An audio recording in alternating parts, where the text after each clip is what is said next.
แต่มาស្រាវជ្រាវមេរៀនបរិញ្ញាកូនសិស្សទៅដល់ជួបក្នុងសម្យុទ្ធអង្គុត្តរនិកាយជួបប្រសូត7ប្រសូតហ្នឹងនិយាយពីបដិបទានឹងច្បាស់តែពេលខ្មែរអត់បានសម្ដែងតែអង់គ្លេសសម្ដែង Chắc này cái hay là pi dukkam appiyehi sampayogo dukkho piyehi vippayogo dukkho yam piccam no labhati tampi dukkham sankhitena panchupadana-khandha dukkha idam khopana bhikkhave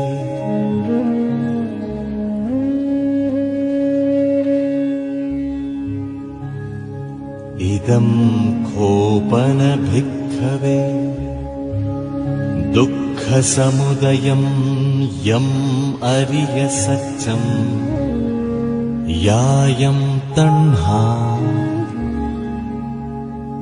bono bhavika nandiraga sahagata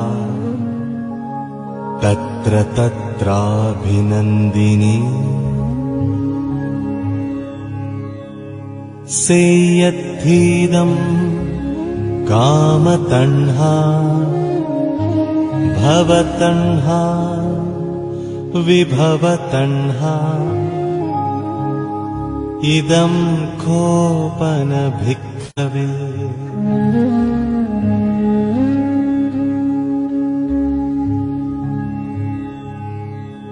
idam khopana bhikkhave dukkha nirodham ariya satyam yo tassayeva tanhaya asesa viraga nirodha jago patinissaggo muttyanalayo idam khopana bhikkhave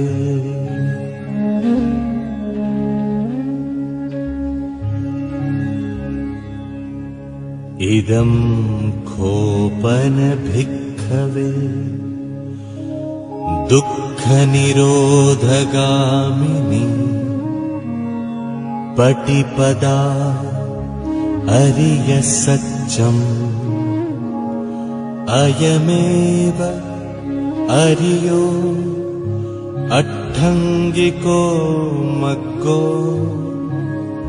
seyathidam sammaditthi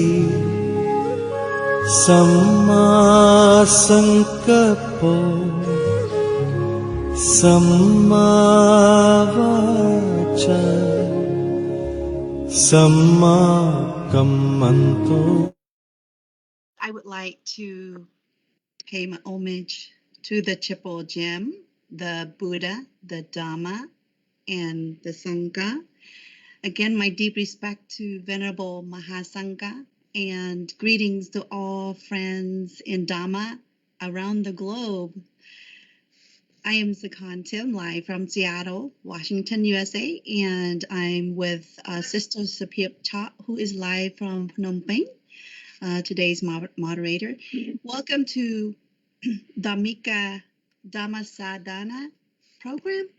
Before we begin our discussion, I'd like to inform that this program brought to you by the Dhammika Life Foundation, which is led by our Venerable Soktivi, who is currently resides at Wat Kamarapotiram, Seattle, Washington State, USA.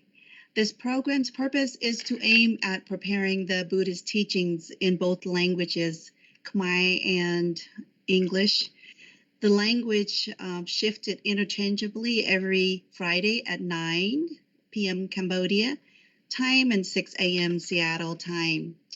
Our main purpose for this program are to disseminate locally and internationally, bringing on the essence, attention of the Buddhist teaching that is related to our daily life in society, and especially among the youth, simplifying the teaching from the ancient to the modern world, promoting the awareness of Buddhism in Cambodia to the world, and promoting the peacefulness and mindfulness living through ethics, concentrations, and wisdom.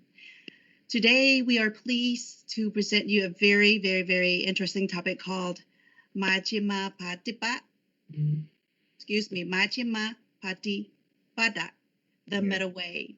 So again, it is such a great privilege to have our two distinguished Dhamma speakers to join with us today. So before we begin a Dhamma discussion, I will have Sister Sapip introduce our today's speakers. Sister Sapip, all yours. Thank you, Sister Sakon. And first of all, I would like to pay homage to the Triple Gem, the Buddha, the Dhamma, and the Sangha. And greeting to all Dhamma friends who join us as always. And my respect to our Dhamma speaker for tonight. I'm sorry, tonight for Cambodia, but the morning in United States. So our program organized as usual every Friday, interchangeably between the Khmer program and following the next weeks with the English talk show. So last week, the same topic have been hosted in Khmer, and this week, this Friday, our topic again on the middle way, or the Majjhimāpaṭipadā in English. So we hope this topic will benefit to all our Dhamma friends. As Sister Sakon have mentioned, we have our great honor to welcome our two distinguished Dhamma speakers who join us for today. So first of all, let me introduce to all of you our first Dhamma speaker is Venerable Vuthi Sun. My respect to Phante. And Phante Vuthi Sun is currently reside at Wat Kamra Ram in San Jose city of the California of the United States. So Phante received a bachelor degree and master degree in the Buddha Dhamma from the International Theravada Buddhist Missionary University based in Myanmar. And our next speaker, Dhamma speaker, as always, Phante Kasapa on camera. Greeting to my respect to Phante Camera. Phante is the executive director of the International Cambodian Buddhist Center in Sri Lanka. However, currently Phante resides at the Vipassana Thuraya Buddhist Center in Udon of Cambodia. Phante is also the meditation trainer and lecturer of the relevant topic in mental health, psychology, and as well as the Dhamma subject at the Putika University. So without further ado, I would like to begin our discussion with the first question to Phante Vuthi. As our topic discussing on the Majjhimāpaṭipadā, and if we may recall, before last week, we talking about the Antakthor, the two extremes that both Phante have also very comprehensive explained what are the two extremes. So today we are not talking about the two extremes, but we're talking about the middle way. So can you tell us and tell to our audience what does the middle way mean or refer to? Is it the half between the two extreme or what? So please, Ponte, help to enlighten us. Thank you. Thank you so much. First of all, I'd like to pay homage to the Triple Gems, and also would like to say thank you to all audience, both internal or external the country, and also would like to say thank you especially to Sister Sakon and Supiep, and also Venerable Camera, on camera, yeah. And thank you again for this question. Actually, in Buddhism, considers the middle way as the main practice in noble life. And this middle way, sometimes it is called Eightfold Path. It's the same thing, just called with different names, And according to Buddhism, the Buddha's advice people or disciple to follow the middle way. Actually, the word middle way means the way which is not mixed with the two extremes. It means the way that is not connected with the two extremes, That's why it is called middle way. And mostly we say that the middle way is between the practice of the two extremes, that is between indulgence in sensual pleasure and self-mortification. We also can say like that, but there is another interpretation. It has various meaning about that, but I just bring up some idea to discuss related to the middle way. Middle way is a good guidance for our moral conduct.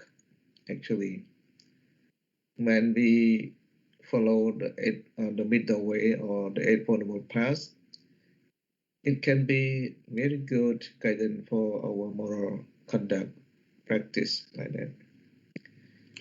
And actually, to walk or to practice on middle way, it is like self-discipline.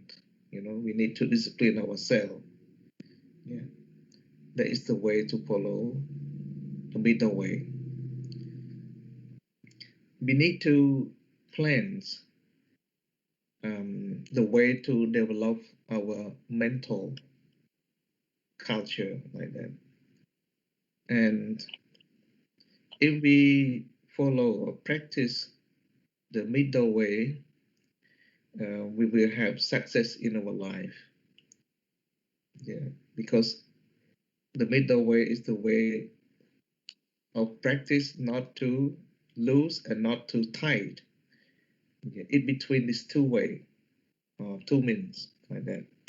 So I think according to Buddhism, anyone who practice or follow the middle way, they can live in social law or natural law. Yeah. And they will have peace and happiness both here and hereafter.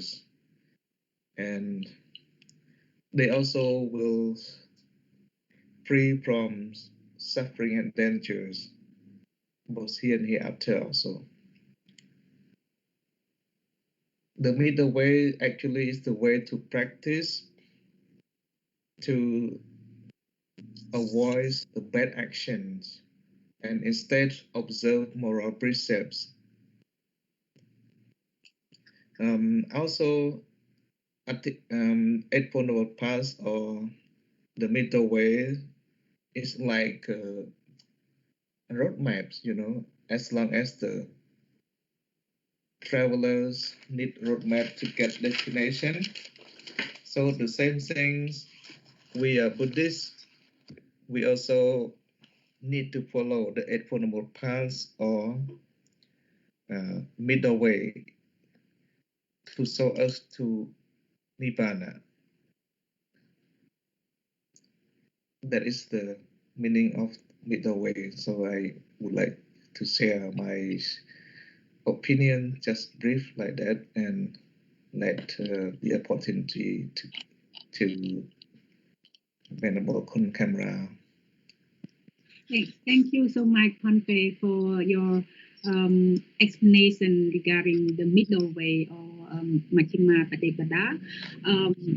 So I would like to turn next to Ponpe Kassapa to help adding any point. But as well as I remember from the previous discussion, you have clearly point out that don't be confused that the middle way is between the two extremes. So I remember that. So I would like to hear from you further. The emphasis on the middle way or the Eightfold Noble, the Noble Eightfold Path. Please, Ponte.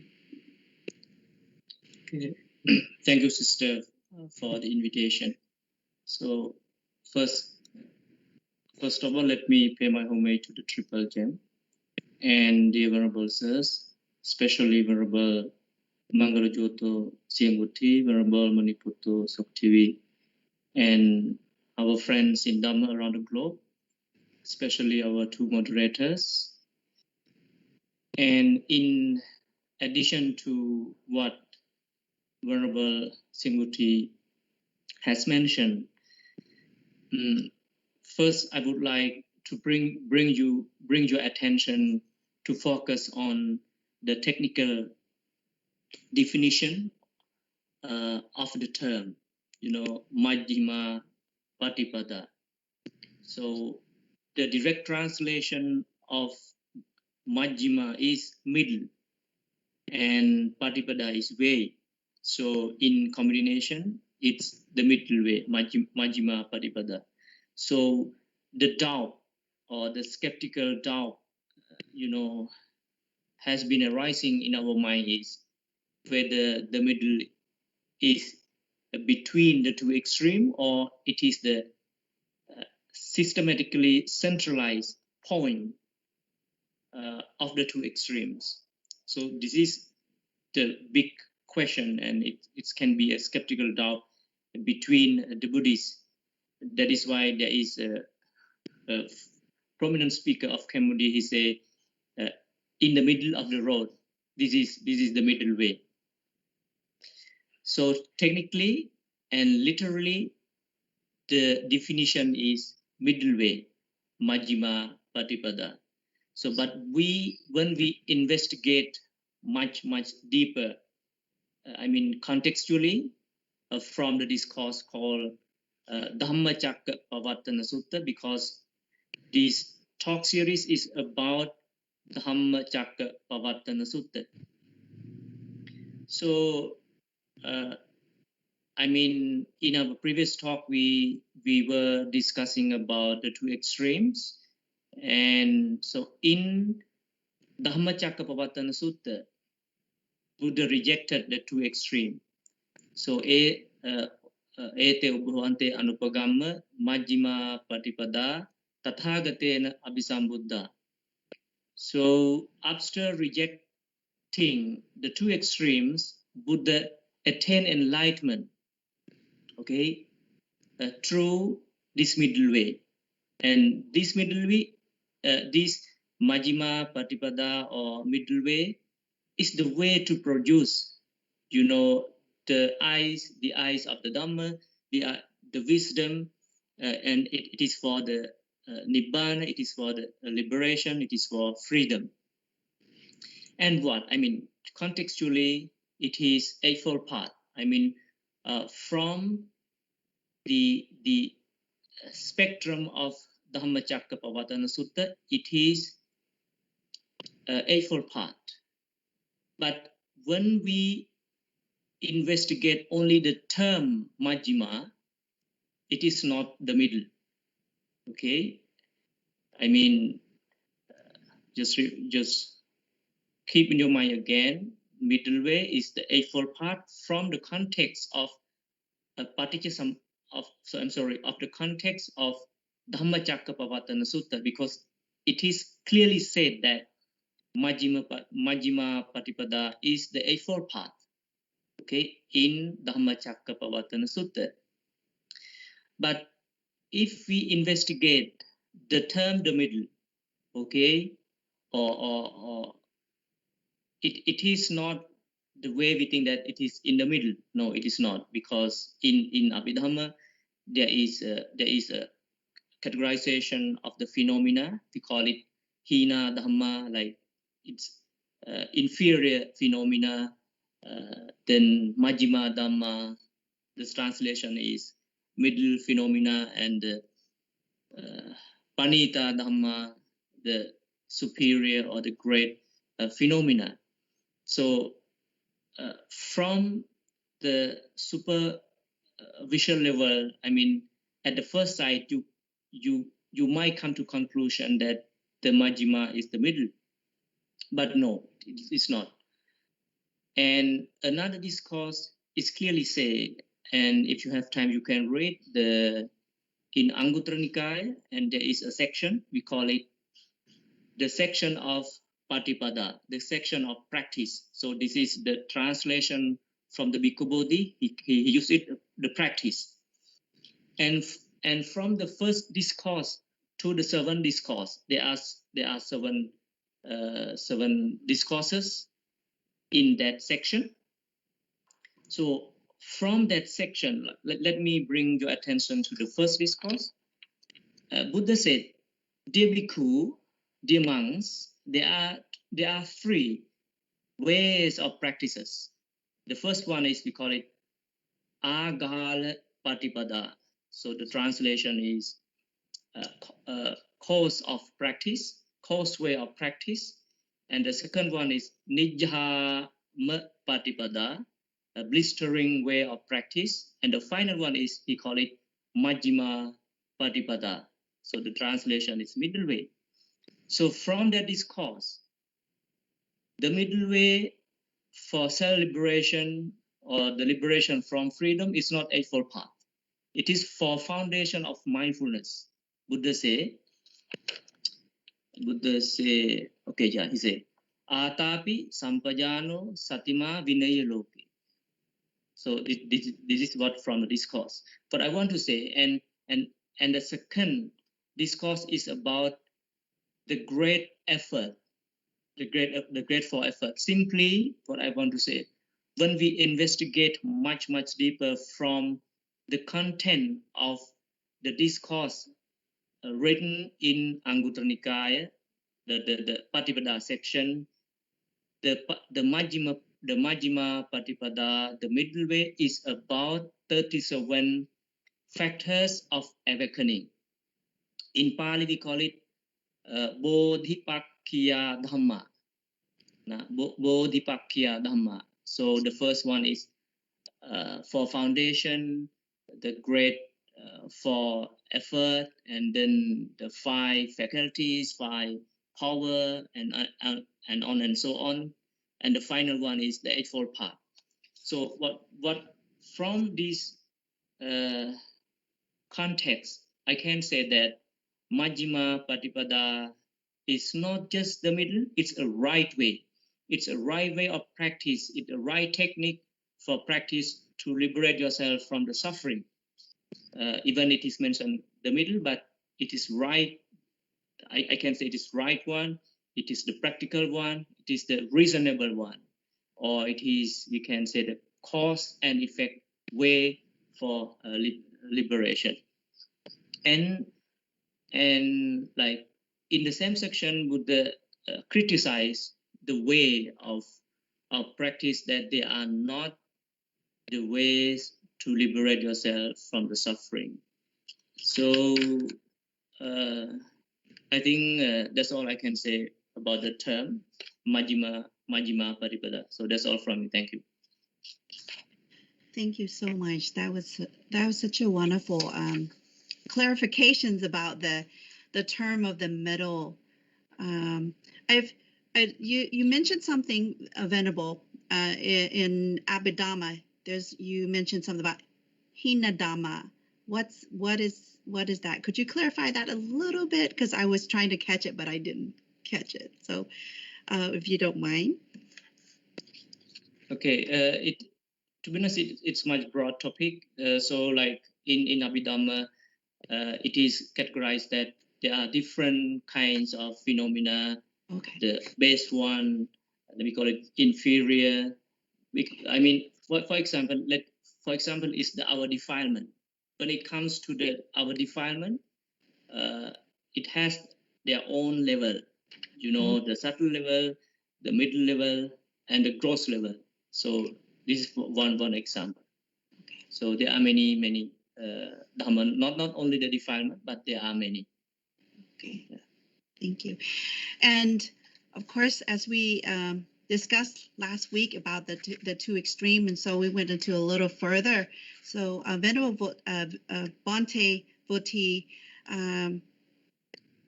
described that the middle way is the roadway path, is to live in a social law. So we should try to avoid bad actions, and also having the roadway as a middle path is the way to follow nibbana, and pursue on with Bhante Kassapa. He and so I like the part where you like dissect the word middle way, and it just go into a little further, which practice the freedom of mindfulness and the grateful efforts, middle way, and all those is the right way of practical and cause and effect way for liberations. Thank you so much. And I still wanted to ask, what is the contextual doctrines of Bhante Buddhi? What is the contextual doctrines of middle way in reference to some suttas? May you clarify that a little bit more? Yeah, thank you for this question. Actually, this Eightfold Paths, or we call the Middle Ways, is found in Dhammacakkappavattana Sutta, as Venerable Honkamra also mentioned earlier. And this middle way also can say that it is a straight way, a straight way to Nibbana. That is according to Buddhist context. A straight way. Middle way is sometimes called a straight way to Nibbana. And in order to attain Nibbana, we need to practice moralities, concentration, and wisdom. Especially for concentration, we have mindfulness, like in the Eightfold Noble Paths. Right mindfulness is also included in that Eightfold Noble Paths, or in the middle way. So when we practice mindfulness, it's solely we can reach Nibbana or attain Nibbana, because mindfulness is also a straight way to Nibbana. Especially when we first practice discipline, mean train ourselves or discipline ourselves, it's easy for us to have like morality. If we don't have self-discipline, we don't have morality in ourselves. But if we can discipline ourselves then become easy to have morality. When we have morality, our mind is easy to control. Also, when we have morality, it's easy to enable concentration to arise. Also, when we have concentrations, it's easy to enable wisdom to arise also. And this three factors, that is moralities, concentration, and wisdom, is the good way to practice until we attain Nibbana. For example, the Buddha showed us the way to practice gradually, because he understands that the wisdom of the people, or human being, or any living beings is limited. It means they have different level of understanding. That's why he preached the way to practice gradually, not to lose and not to ties. First, he tells us to develop morality.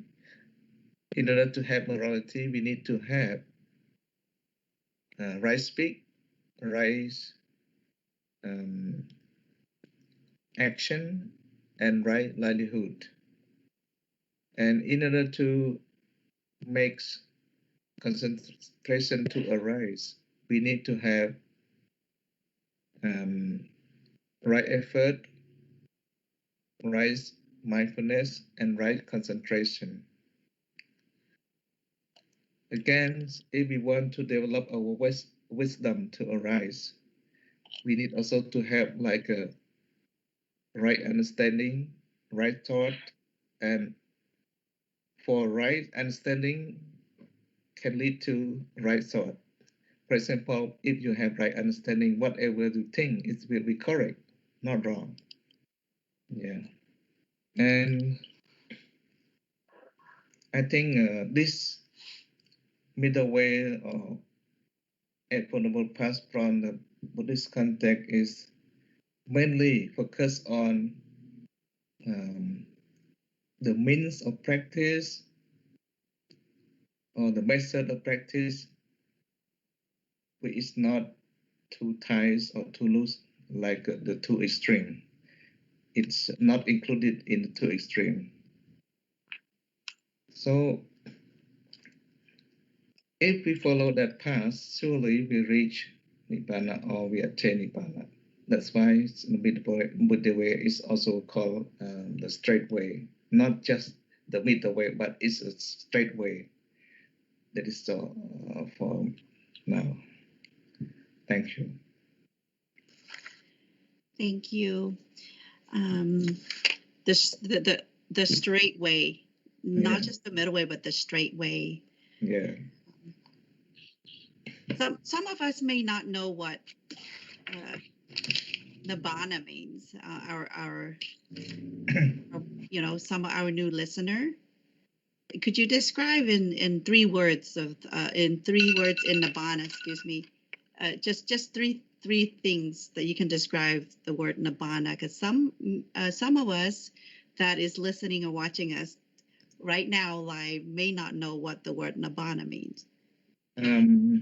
Actually, Nibbana is a final goal of Buddhism. Sometimes we call Nibbana is Samambonam. It has many meanings, related to the word Nibbana. Nibbana is extinctions of all defilements. In Buddhism, there are 3 kinds of Nibbana. That is called Kilesa Nibbana, number 1. Kilesa Nibbana is referred to the extinction of all defilements, such as greed, hatred, and delusion. And the other ones, number 2 is Kanta Nibbana. It means that we already attained Kilesa Nibbana means extinction of all defilements, and also Kanta Nibbana means the perishings or dissolution of the fire aggregate that is our physical body. Okay. It means pass away. Thank you. And then if later on our bones is all destroyed, it's called like Dhatu Nibbana. It means extinction of all 4 elements. Like inside our physical body, we have 4 elements: earth elements, water elements, heat elements, and fire element. Yes, that's why Nibbana is referred to the extinction of all these things. But first, when you attain Kilesa Nibbana, you will not pass away yet. You still have life. Okay. Because this number 1 is Kilesa Nibbana. It means we can destroy all defilements inside us, but we still have life. But if you attain Kanta Nibbana, it is like passing away of the fire aggregate, physical body like that. But many people they think that's all Nibbana. They don't want to attain Nibbana. Nibbana means death. This thing like that. Right. Yeah. Thank you. Yeah. Thank you, Bhante. I would also like to have some input from Bhante Gassapa. What is contextual doctrines of Middle Way in reference to some suttas? Thank you, sister. In addition to what Venerable Manglojoto Singhuti mentioned, but in order to understand, the Majjhimāpaṭipadā in reference to the discourses, it's worthy mentioning the 10 answered questions which Buddha avoid. So it kinds of philosophical debate during that time. After rejecting the philosophy of Brahmana, the Kama Sukha Likkhana Yoga, there are many truth seekers. They seek for liberation, and these are the 10 questions they spend their entire life exploring and finding the answer. So kinds of, is the world eternal? Is the world is not eternal? Or is the world finite? Is the world infinite? Or the body and the soul are the same thing? The soul and the body are different things? And so on. So it kinds of, as I told you, the philosophical debates at that time that the truth seekers finding. So what happened after our death? Is our will there be a rebirth? Will our soul will be with the God or with somewhere, or there is a hell, there is a heaven? Different philosophical debates were obvious at the Buddha's time. So, and during this time, during these kinds of philosophical platform, the Buddha attained enlightenment. So there are many truth seekers came to him and asked. So when we investigate the discussion between Ajahn Kassapa and the Buddha, you will understand that which position that the Buddha takes when it comes to the origination of the world, when it comes to the cessation of the suffering, when it comes to the soul, when it comes to the consciousness, and so on. So, because at that time, different philosophers took different positions when it comes to the soul. Okay, when it comes to the soul, or when it comes to the origination of the world, when it comes to the origination of the suffering and the cessation of the suffering, different philosophers, different truth seekers took different position and hold different views. So I mean, you will understand why the Buddha took a different position. So it is called Ajjelakasapa Sutta or Ajjelakasapa discourse. So let me read the conversation between him and the Buddha. So, and it was how to say that, it was a tradition for the Buddha to smile, to talk with someone when came to him and exchange greetings, ask how are you and like that. And then he asked the Buddha, okay, well, Venerable Gautama, is suffering created by someone? So this is by oneself, I'm sorry. Is the suffering created by oneself? The Buddha said no. Okay. And the second one, is the suffering created by another? Buddha say no. Okay. The third one, well, okay. Is the suffering created by both oneself and another? Buddha say no. So the rejection, is 3 times. But before going to the fourth question, let me explain you why Buddha reject. Okay. The first one, is suffering created by oneself? It's about eternalism. Okay, it means that you have ability to act, you have ability to create. You are the one, you are like the God. So that is why Buddha said no. Buddha said no. And why Buddha reject that? That is the question we have to understand. Because if the suffering created by oneself, in order to liberate from suffering, you have to die, or you have to torture yourself, you have to kill yourself, because you are the one responsible for the suffering. Okay, we can take the word accountable for suffering. You are the one. You are like it is referring to the soul. Your soul is responsible for the suffering. So if you want to liberate yourself from the suffering, you have to kill your soul. That's why Buddha rejected. Okay, the second one, suffering is created by another. So it is an annihilationism. It means that after you die, your soul will die. So this is the position they took. Buddha rejected. Okay, and because they believe that mind and body is one, Buddha said no. It is very dangerous philosophy, because when you don't believe what goes around comes around, when you don't believe in good action, in bad action, you will enjoy your life, you will delight in pleasure, you will do whatever you want, because you don't believe in bad and good action and reaction. So Buddha said no. And the third one is, it is the combination of both, so it is understandable. And the final one, he will ask again, okay, is suffering created?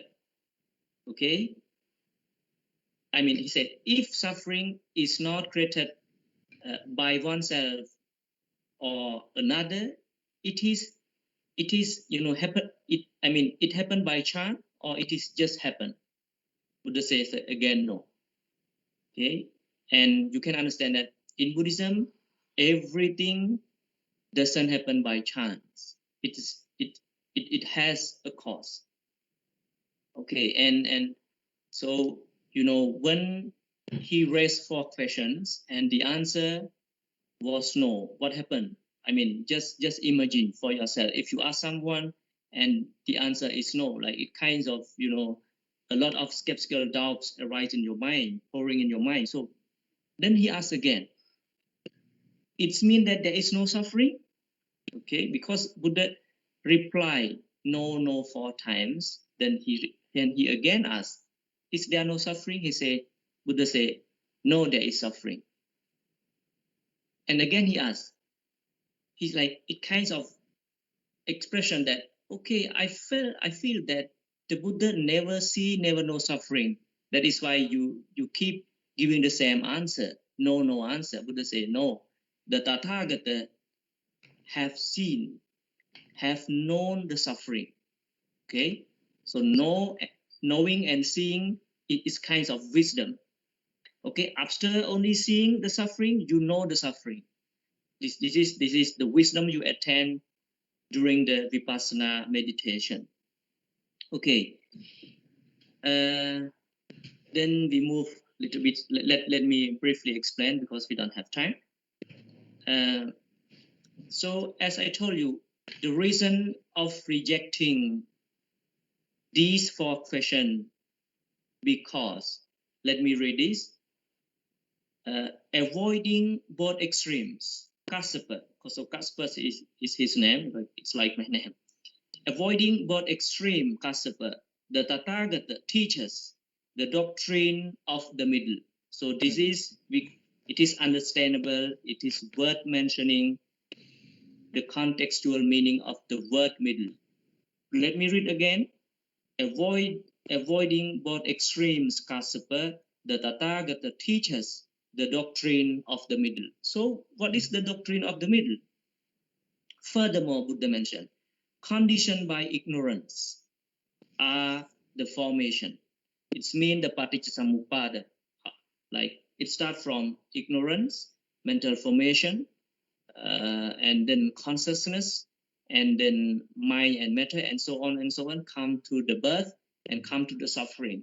What the Buddha try to emphasize is like it's really dissecting. He dissected the philosophy into the law of cause and effect.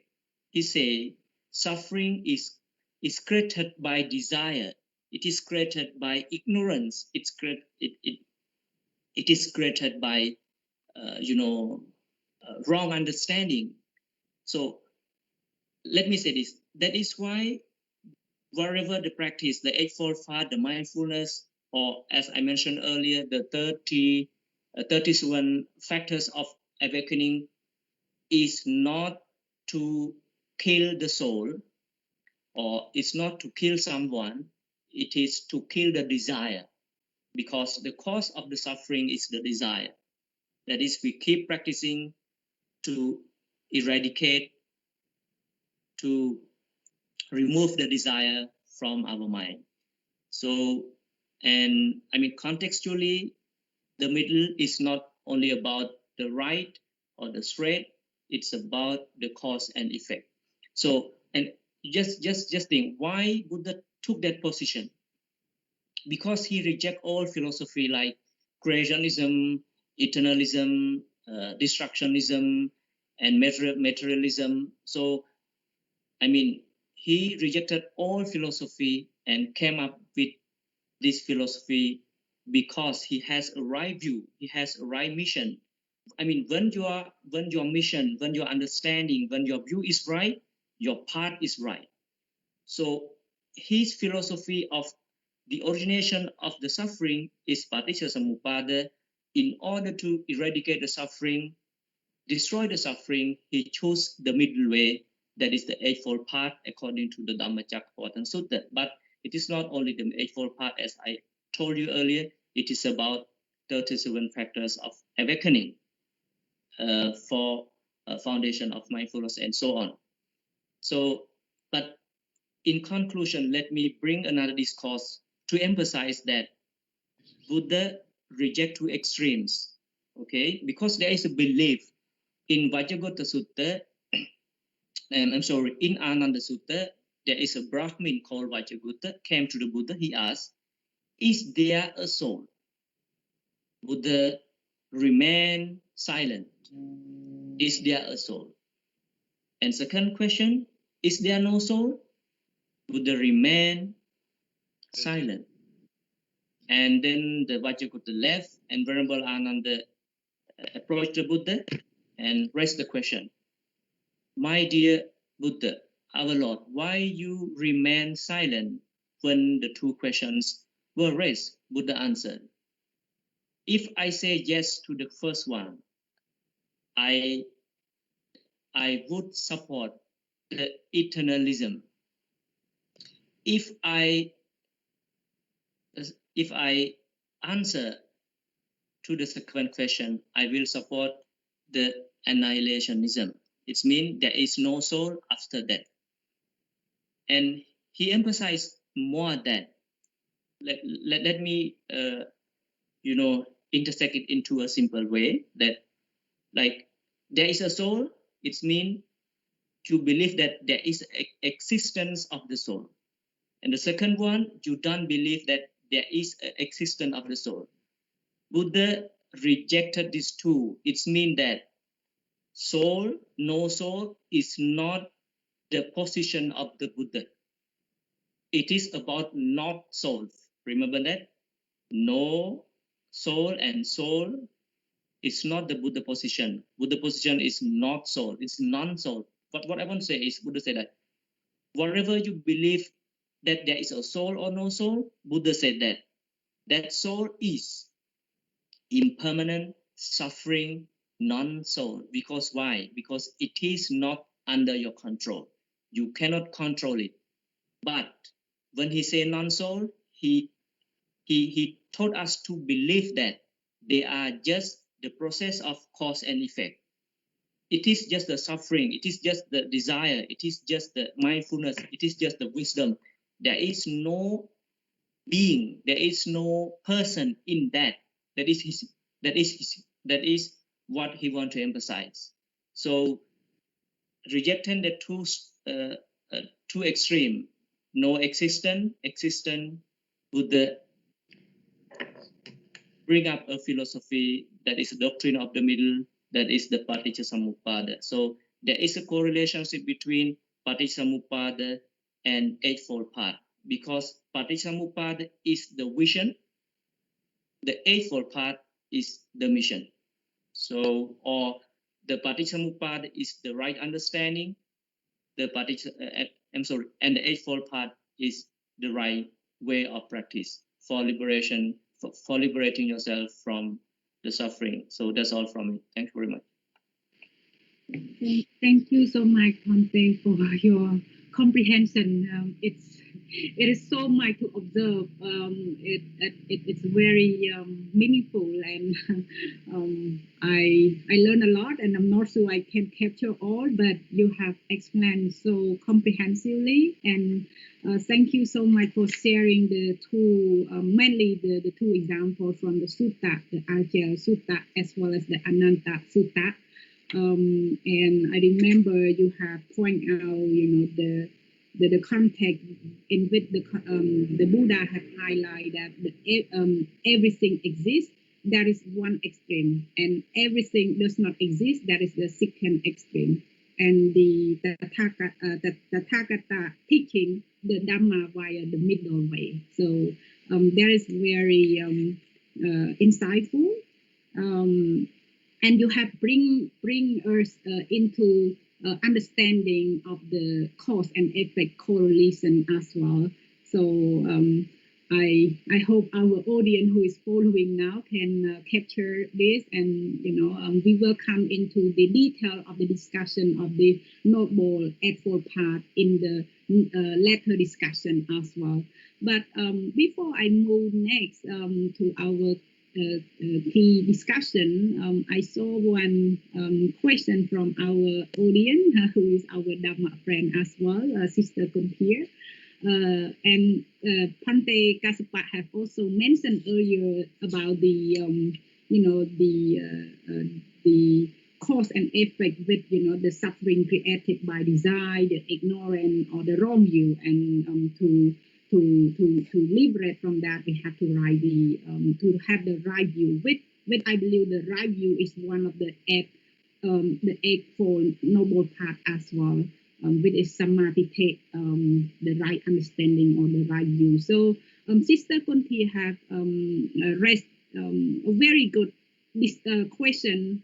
Is right view is only is right view only exists in Buddhism, or it is also explained or used in other religions as well, and why? So I would like to hand this question to Bhante Buddhi, if you can help to answer to Sister Kunthi's question, please. Thank you so much. I think for right view is mainly mentioned in Buddhism, because when we follow this view, we truly liberate ourselves from suffering. We can liberate ourselves from suffering. And if we follow other views, like in other philosopher or religious persons that is not Buddhism, mostly they cannot totally liberate themselves from suffering. They just enjoy worldly pleasure and eternally worldly absorption or worldly mental factor like that, but they cannot lead themselves to the end of suffering. That's why I think that the right view is really the view exists in Buddhism. It's not included other view. You can see the many view in many philosophers, but their view cannot lead us to the end of suffering. Yeah, just a worldly idea or worldly view like that. So the right view is really exists in Buddhism. Yeah, that is my short question answer. Sorry. Thank you, Phante. Phante Kassapa, do you agree with Phante Bodhi, or you have any additional thought on this? Yeah, like, I mean, contextually or philosophically, yes, right view is only in Buddhism, because right view is about, I mean, there are many forms of right view, but in Eightfold Path, it's about right understanding of, right view of eight noble, Four Noble Truths. Four Noble Truths. And we call it supramundane right view. But there is a worldly right view. We call it Lokiya Sammaditthi. In Sanskrit, Laukika Sammaditthi. And it also mentioned that you believe that there is right, that is wrong, there is good, there is bad, there is a rebirth. After dying, you will be born again, and you have to respect your mom, your dad, and so on. Like believe in good deed. So I mean, contextually, right view is only in Buddhism, but literally, I mean, the technical term can be in any religion. Because right understanding, they say right view. I have a right view. You can say that. I mean, no matter you are a monk, a Christian, a Hindu, Islam, you can say I have a right view. But in the context of your religion, okay, it can be used in that way. But the right view, referring to the Four Noble Truths, the right view of karmic circle, is only in Buddhism. And that's all. Thank you so much, both Phante, for your explanation, and I hope Sister Kunti get the answer. And before I move on as well, I would like to hear from our audience as well. How do you understand about the middle way, or the Majjhimāpaṭipadā? Whether you have, integrate this middle way in your daily life. We would like to hear from you. So feel free to post your comment in our page, Dhammika Live page here. So I would like to hand the same question to Phante Kassapa. We talk a lot about the definition. What do we understand about the middle way, the context doctrine, or the sutta that help to explain about this middle way? So now let us come to the daily life. How this middle way have been integrated in our daily life. So please, Phante, help to enlighten us.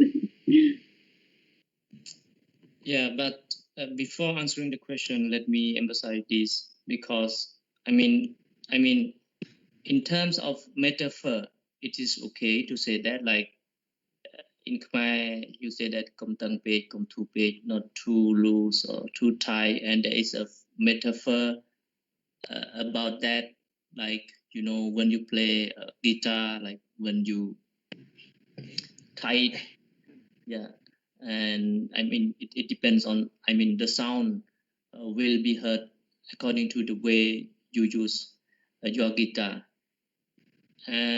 You can say like that, it is okay, but when we let me say this example, because before going to that answer, I want you to understand that, like, okay, for example, I mean, in terms of observing the rules, okay, in terms of observing the rules, monks are not allowed to accept the money. So this is the rule, okay. But if there is a monk follow that, some say that, oh, don't do that strict. You must be in the middle. No, it is not right, because not accepting the money is the middle way. I mean according to the Buddha.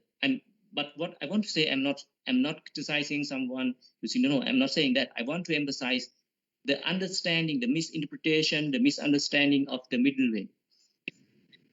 227 rules of monk is the middle way. Okay, 5 precepts is the middle way.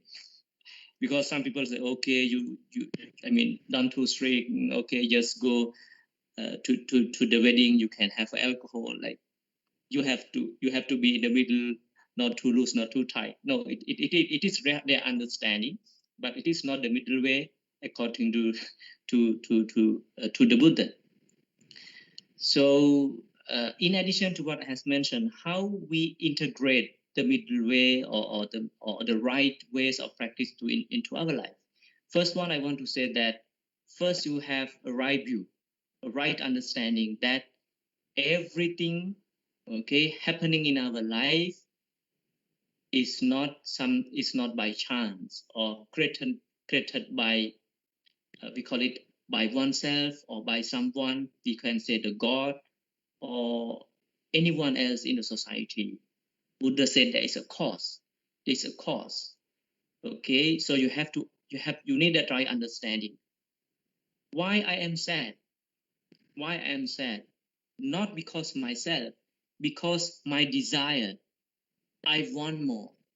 And remember, I mentioned in a previous talk, the more you win, the more you want. It never ends. It never enough. So when you have that right understanding, there is no suicidal attempt. Because when you say that I am the one who is responsible for my sadness, I am the one who is responsible for the divorce, I am the one who is responsible for his sickness. So when you have kinds of suffering or the calamities in life is created by oneself, the decision will be made is killing yourself or torturing yourself as much as you can. So that is why you need the right understanding. No, it is my desire, so I have to torture it. So the way to torture desire is meditation, morality, wisdom, studying Dhamma, like what Venerable Soktivi doing right now. I mean these days. So this is we have to understand. And our suffering, our calamities in life are not created by someone else. We ourselves, like our desire, do that. So what you have to do is you have to change the way you practice. And don't think that it is happened by chance. Okay, that is why people go to the fortune tellers, Khmer Yeung Monakom, and you go and pray, doing like that, and like it's kinds of I call it a spiritual corruption, because you want something and you give something to the netta in Khmer, we call it the spirit, the invisible spirit. Yeah. So it's kinds of spiritual corruption, because it kinds of dealing, it kinds of business you are doing with beings that you cannot see.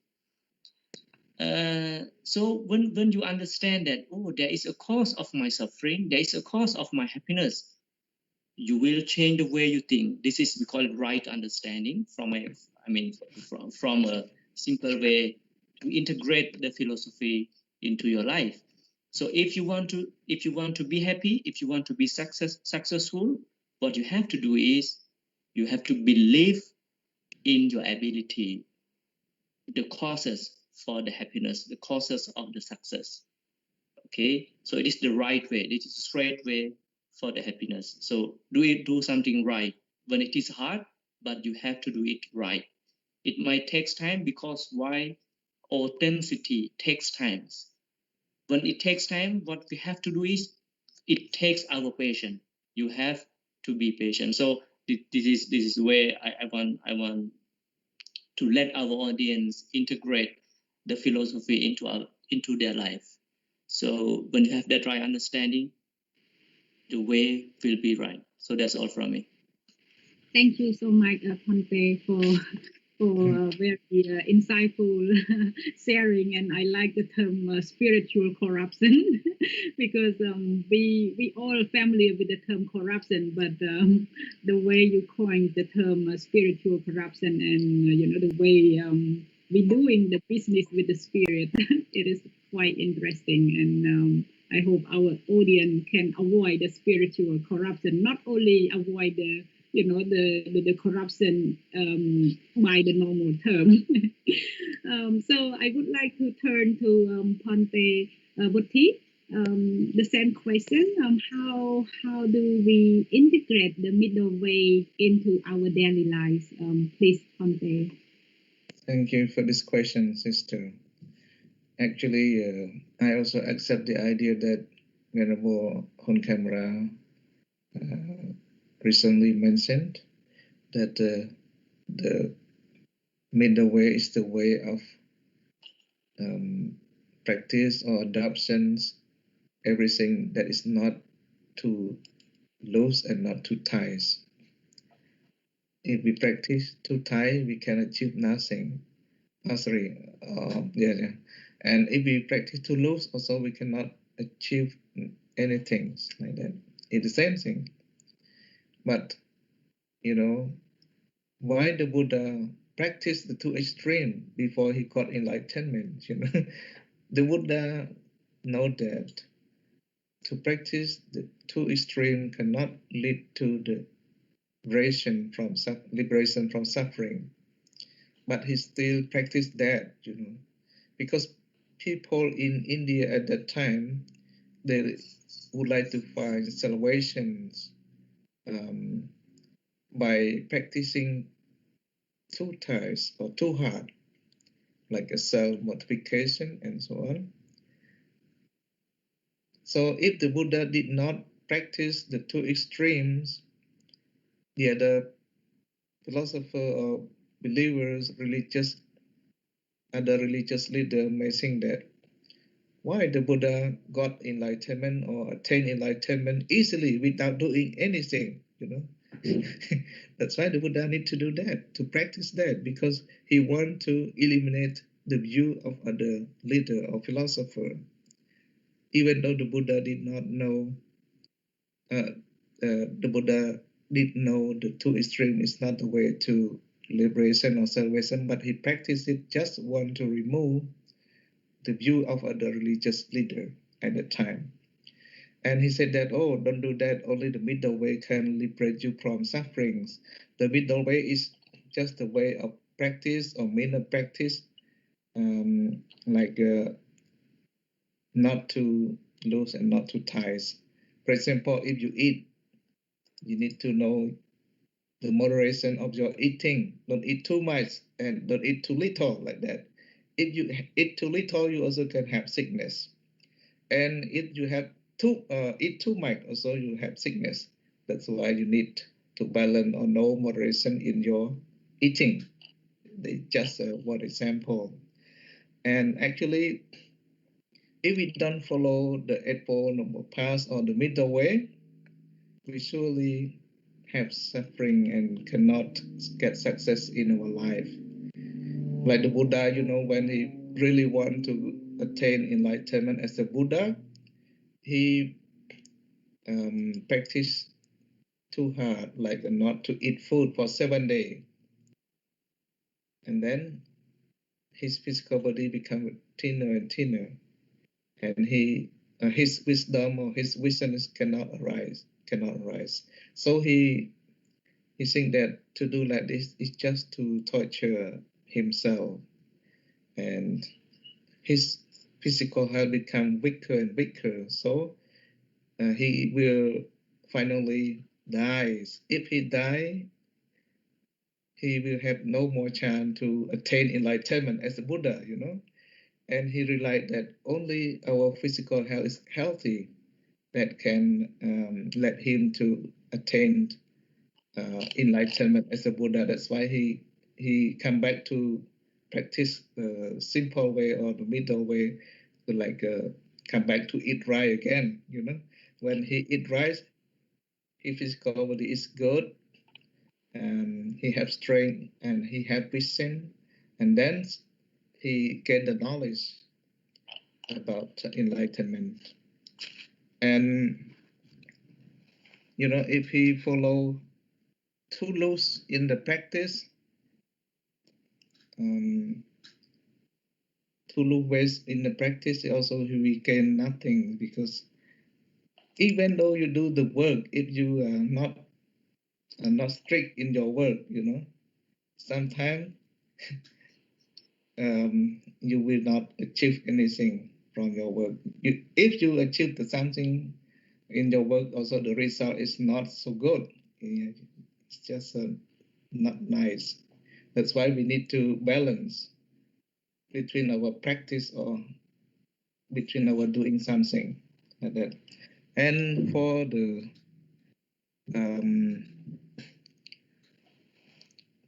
Venerable Kamra said that we have suffering, and the suffering is not created by anyone's, but suffering is created by desire. Yeah.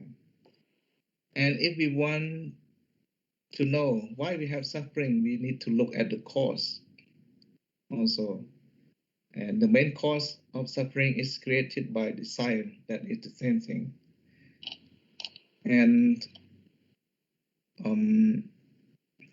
the Buddha actually, he knows sufferings better than us, because he had experience in many previous existence before he attained Nibbana. That's why he know suffering clearer or better than us. And he find the way and also show us that way. That is we call Makkasajja. It means the true path leading to the cessation of suffering. That is referred to the middle way, Middle way or Makkasajja is the last one of the Four Noble Truths. And the Buddha showed us to walk in that way. If we walk, we surely have peace and happiness in our minds, and finally liberate ourselves from suffering. The Buddha is like psychological physician, and he is very competent physician. He knows that human being is overwhelmed by sufferings, and that suffering is called dukkha. In Pali language, dukkha is like a sickness or disease of the people. And he also find the medicine for us to drink in order to end the sickness or to cure the sickness. That's why he said that, only the Eightfold Noble Path or the middle way is the method of curing the sickness or ending the suffering like that. He find the cause that suffering is created by selfish and greed, cravings, and ignorance. So he find a medicine, to cure that. The medicine that he cure that kind of sickness or suffering, that is nibbana. Nibbana is like the best medicine to cure our sickness or to end our suffering like that. When you drink the medicine that is nibbana, you can totally cure from all your kind of sickness and suffering. If you don't have nibbana, the medicine that is nibbana to drink, you cannot be cured like yet. You still have suffering or sickness or disease like that. And also you need to follow, the prescriptions, the prescription or the method of doctor that describe us to use. The Buddha only prescribed the middle way, and it is the way to cure your sickness or disease or to end your suffering like that.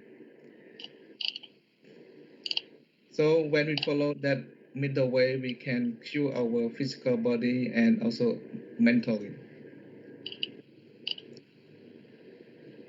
Actually, the middle way is like the way to end of sufferings. And the Buddha is like competent physician for the being who has suffering or disease. Is like a patient, So in order to end this suffering or sickness, we need to take the medicine that is attaining of nibbana. So you need to try to practice until you attain nibbana. Otherwise, you cannot eradicate of all kind of suffering in your life here and hereafter. And if we talk from worldly view, the middle way in our practice is not too tight and too loose. That is the main way of practice regarding to the daily life practice in our society. We need to balance in our practice or in our doing anything. If we don't balance it, we cannot achieve our goal. Okay? If you practice too loose, you also cannot achieve your goal easily or satisfactory. And if you practice too tight, sometimes you will die and you have no more chance to achieve your goal, what you want, like that. That's why you should know moderation in everything. And I think that is the main point by talking the middle way. We don't choose the way to practice too hard or too loose like that. Yes, that's all. Thank you. Sadhu, sadhu, sadhu. Very, very. So, like Venerable T mentioned that Buddhism is like a very well-efficient physician.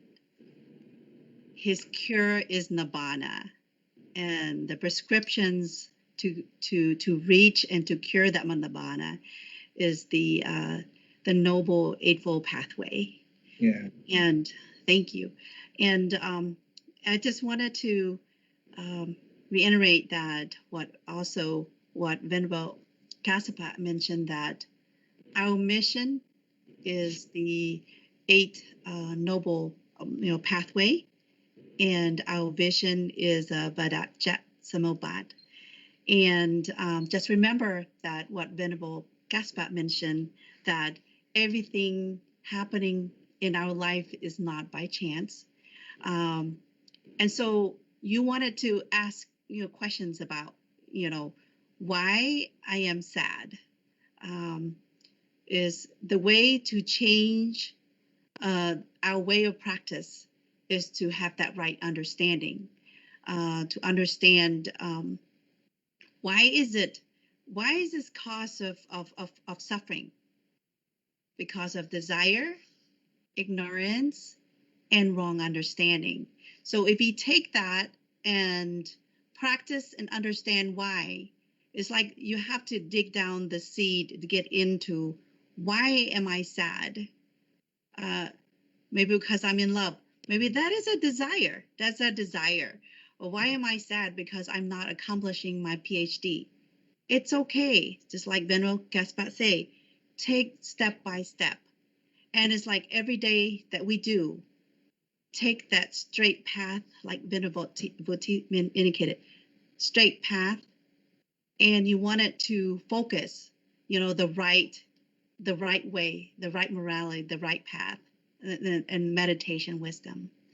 And so I hope that everyone learn a lot from our distinguished Dhamma speakers. And so I wanted to ask our two speakers last final message for us. So let's start with Venerable Gaspar.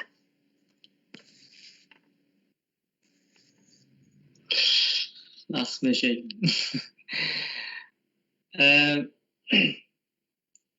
Just to remind you again, if you want to reach, if you want to accomplish something in your life, first make your vision clear and practical, and the way and the mission will be much easier for you.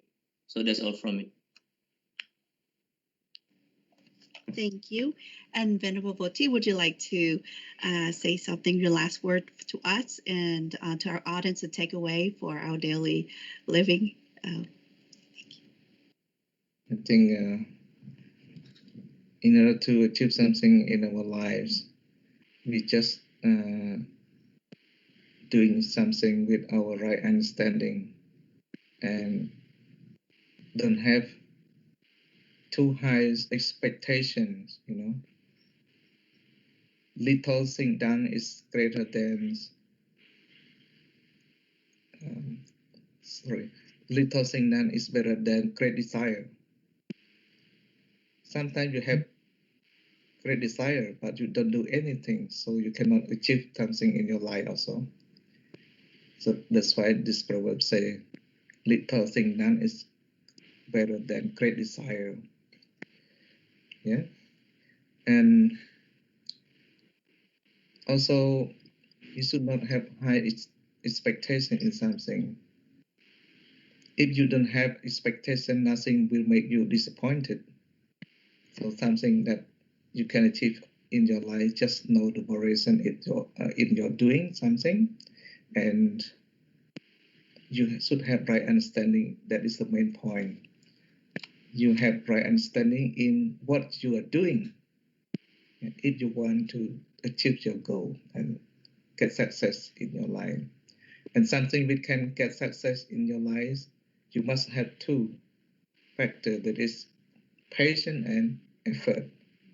Without patience and effort, you cannot achieve anything also in your life. Okay? That's all.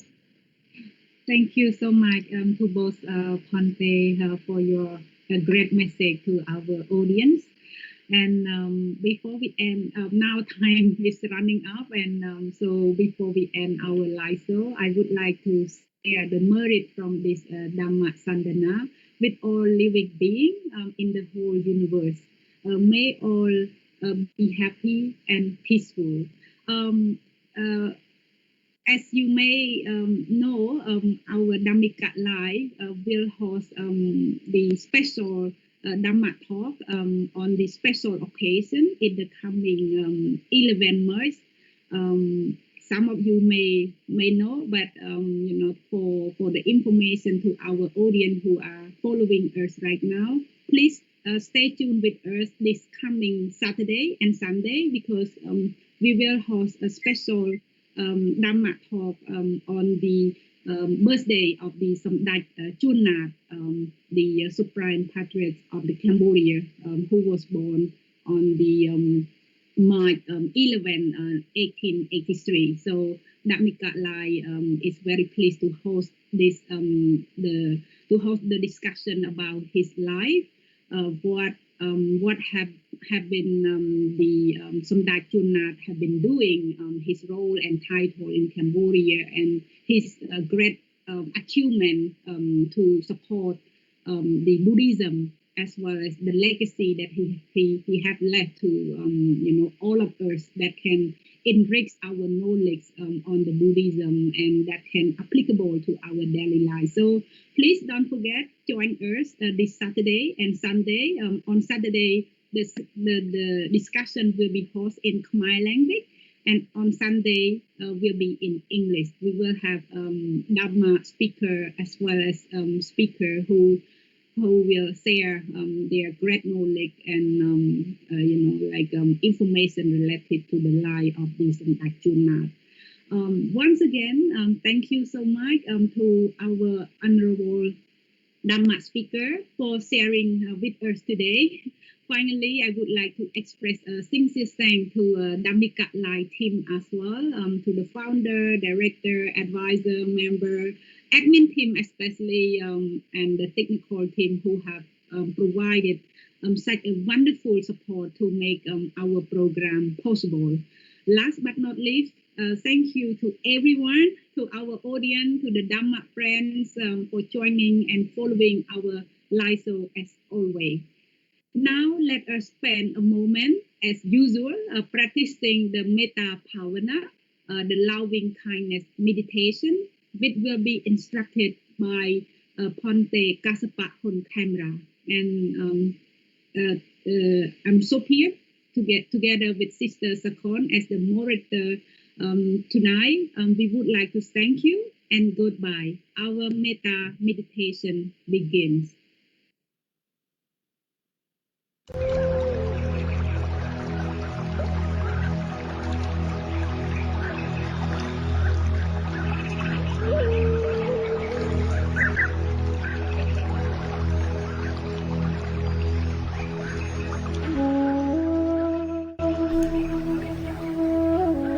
Hello everyone.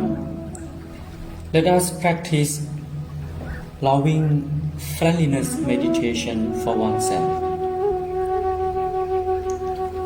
Self-loving friendliness meditation is the first section of Metta meditation. Self-loving friendliness meditation is designed to direct you to happily take care of yourself, to honestly forgive yourself, to truly accept yourself without conditions. Before starting, please find a very comfortable posture. Close your eyes. Relax your head, your shoulders, your arms, and your entire body. Please slowly take a very deep breath 3 times.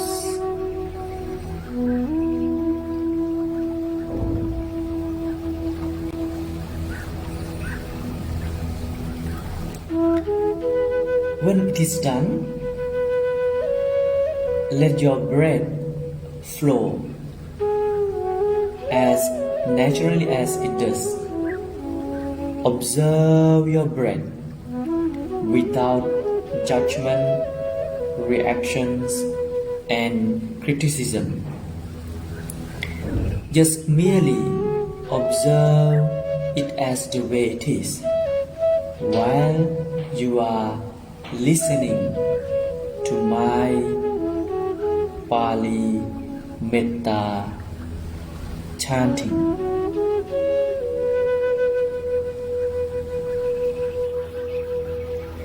Aham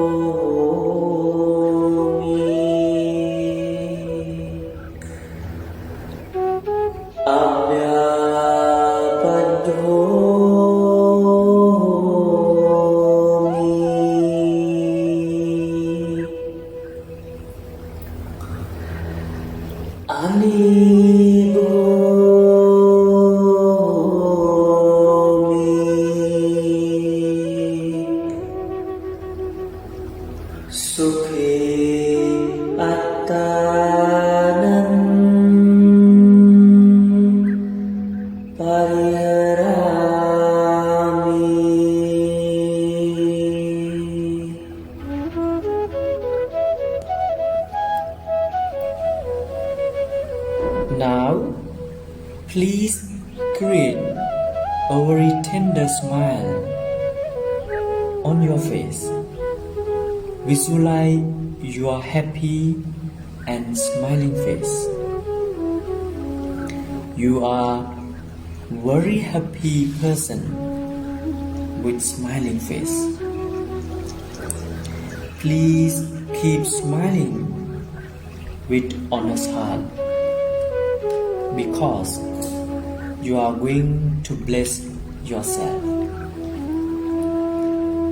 Please be aware of the phrases which I am going to recite, and let yourself honestly feel the real meanings of the phrases.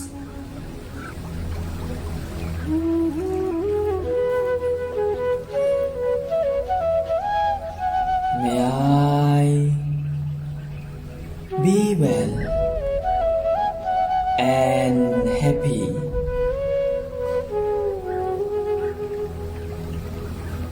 May I be free from hatred. May I be free from ill will. May I be free from anger.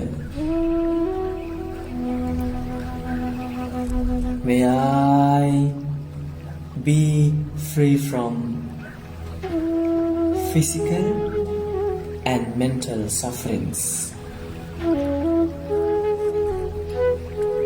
May I take care of myself happily. May I take care of myself happily. May I take care of myself happily.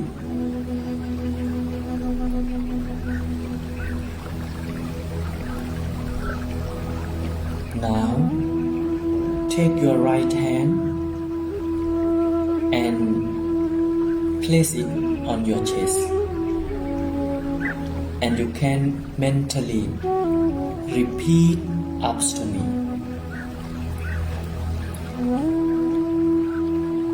In this home, we are family. We live under the same shelter, so we must be kind to each other, be compassionate to each other, be friendly to each other, help each other, respect one another. Be happy every day. Keep smiling with honest heart. Be grateful. Be positive. Forgive even when it's really hard.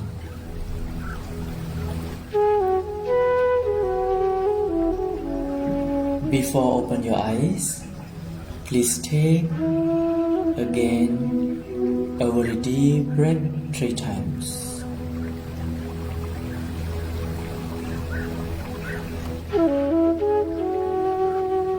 Thank you. May you be well and happy.